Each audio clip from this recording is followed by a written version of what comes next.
Champions League draw, which has been made, and I wouldn't mind getting your take on it. There's only so much we can say about this, of course, but interesting to hear it. The Champions League draw, we're looking at on the official website here. Confirmed Liverpool's Champions League phase opponents. They have discovered their 8 opponents in the second season's league phase of the Champions League. And bloody hell, Jan, look at this. It's only Real Madrid. It's only Trent returning. We've got Inter, Atletico, Eintracht Frankfurt, PSV, Marseille, Karabakh, and Galatasaray.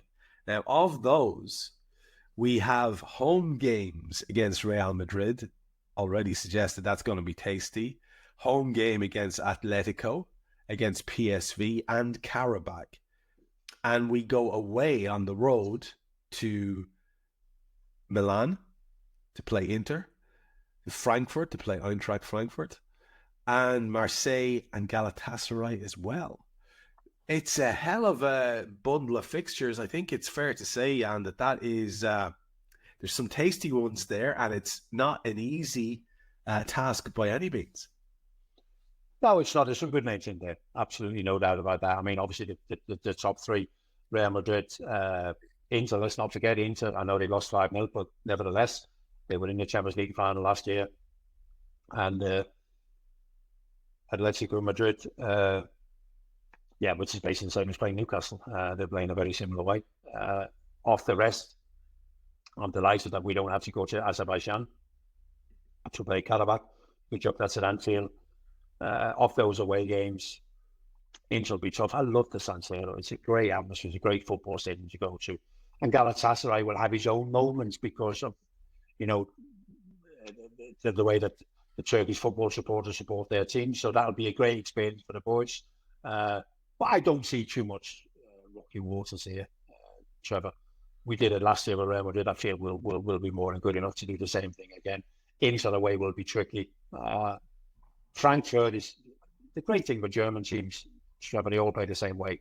It's open games. You're going to get plenty of chances. So what we're looking at here, 6-7 wins, probably 6 wins and 2 draws, or maybe 7 wins on a draw, will be okay. Because this year, Trevor, more important than last year, to do well in the group stages, because now there is some benefits for winning the group or finishing near the top as the draw progresses. And so we'll be flat out. We'll be looking forward to them. There's some great names. There's 1 or 2 teams that might be able to cause us some problems, and then there's some nice places to visit. There are some nice places to visit, and you're right. Like there's a lovely sort of ring to some of these games.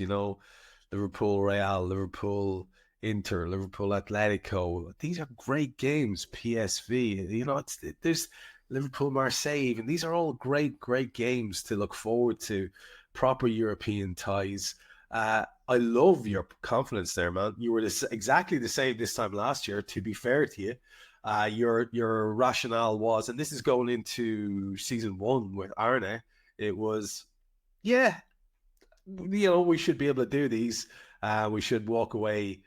And I think something similar you were predicting. Is there a particular reason why you have that air of confidence around these European fixtures? I'm just trying to think if this was a similarly weighted list of Premier League fixtures, would you have the same optimism? Is it something about this competition, the way that we set up in it, or where is that sense of calm coming from? So generally, I think most people would say that the Premier League is the strongest league in the world. So there's 6 English teams in the Premier League this year. But if you give these fixtures to Newcastle or to Tottenham, they will struggle. Although they're Premier League teams, they would struggle because they don't have what we have, which is that European experience. And I don't think anyone else, and I know that Chelsea, Manchester City, and Manchester United have also won the Champions League in the last 15 years or whatever. But I still don't quite feel they have what we have. I know that some of our fans walk around and call Liverpool European royalty, whatever you're thinking about. I just think that it's like a competition we feel so at home in. we travel so well. We travel so well with our fans. Our fans are used to this, and so I just can't. I mean, obviously the home games are what they are, but the away games are in many ways 4 great away games. Milan is a great city and it's a great football ground.